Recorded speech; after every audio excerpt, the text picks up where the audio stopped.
Alright, we just fired this one up. It's only been going for about maybe a minute or two. But let you look down in there. There's just center blocks. And put a metal grate on there because we figured while we're out here fooling around with it, might as well cook us something to eat. The white stuff is Crisco. You can see where the heat is coming in to begin with. Heats up close to the riser first. Actually, generally heats up about halfway. Halfway of the pipe on these here is where the hottest thing is. So this is it's just some little half-size narrow blocks. Oops. It's some narrow blocks up underneath there, and then two of those half blocks up top. One of the half blocks down on the bottom's cut out so it can breathe. And this is a 3-inch stovepipe with a 90. Running to another 90 and then to a 2-foot smokestack. This is a 6-inch 90 running to a 2-foot pipe to a 6-inch 90 and up to a 6-inch or 2-foot 6-inch pipe. And then I have a little piece of grating. Have a little piece of grating up here with a little like mushroom soup can or whatever, green bean can. Can't seem to find the right kind of light. We'll let this heat up a little bit and get going. Anyway, there's 1, 2, 3, 4 stoves, and got some other previous stoves. You'll see remnants of a lot of testing going on around here. There was an exhaust we were trying to reduce and increase the size of it. There's the original prototype test. There was the next prototype test. That's what we actually got to where we liked the most. Most of self-feed. Tried to make a larger self-feed here. 3 by 7. It's 3 by 7.5. Went to a 3-inch pipe. As you can see, that one's been worked on a little bit. We were trying different things. There was the original part of that one. And we tried a couple of different things. Got some beautiful vortexes out of these things, but it was restricting the flow down a little bit, and we found out it really wasn't necessary.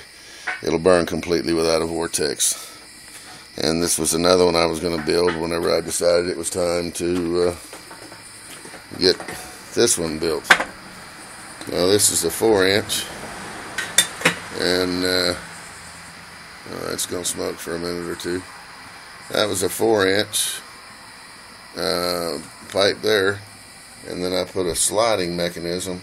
That's a 2-inch flat, 4 pieces of 2-inch flat all the way around it, 4 pieces of 1/2-inch angle, 1/2 by 1/2 angle is the upriser. Then it goes to the pot. You can see it's almost quit. The steam you see now is coming out of that pot. So as soon as you make an adjustment, it doesn't take but a minute for it to go back, start cooking again. But if you see those holes, let's see. Crap.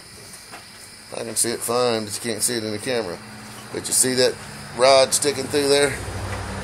Alright, you see the rod sticking through here. Let's see if I can see the holes from this side.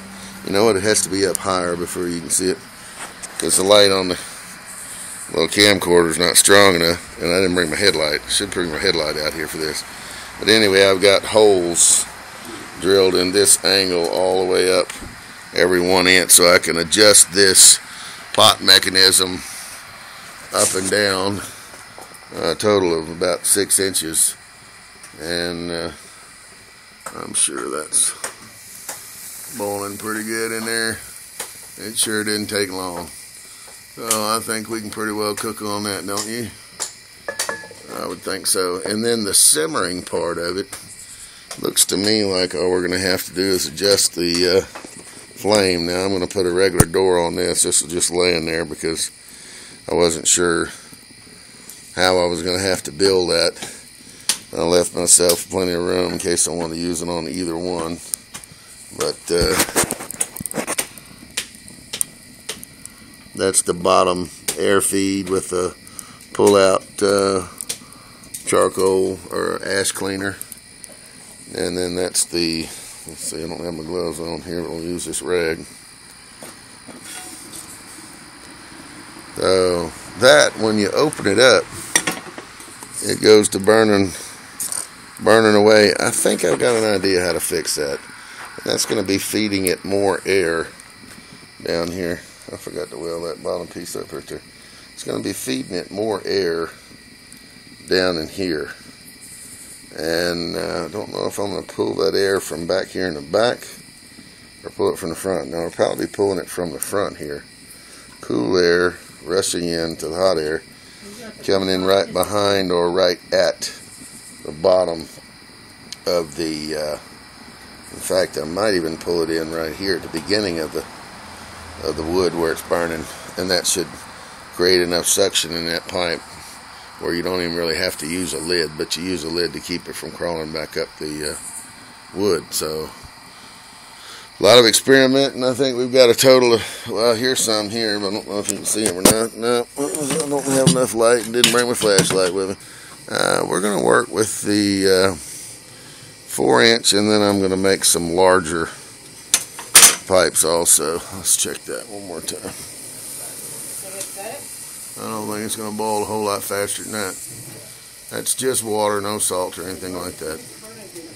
Oh, it's got a good boil going, and it's a Dutch oven, so it took a little while to heat it up, but it didn't take long. But anyway, that's it. One thing I'm probably going to add to it, get ready to go out someplace and cook some eggs or whatever. It's nothing more irritating than cracking an egg in a pot and having it slide all over the place. Probably going to put me drill a hole through here and mount a nut up underneath the bottom end of it, and then put me a bolt through with a big old flat washer on the bottom of it on all 4 legs with some T-handles, so I can adjust the level of this thing no matter where it goes, because if you put it down with those legs that I have on there, I've got about an 8-inch leg in the front and about a 14-inch leg in the back, it's going to be whatever level the ground is. So with those adjustable legs, I should be able to get this the way I want it. And if I put some fire rope around that and build a decent little cover for it, because I didn't want to mount anything until I decided how I wanted to, what I wanted out of the finished product anyway. But we can definitely boil some beans or boil some rice or whatever, and then simmering, pretty well figured on the simmer part of it, we're going to shift from our airflow here to the airflow here and let the wood go down just a little bit. Let me pull that off there. Yeah, see, we've got quite a bit of wood in there. Although we have a good draw, it's going to take the path of least resistance, best I can tell. And about time to show some of that wood, shake that wood around a little bit. And the more wood you have in there, the greater the draw, but it's a pretty good draw to begin with. So, alright, I'm kind of proud of this one. Looks pretty decent. And it's going to cook nicely. So, y'all have a good trip.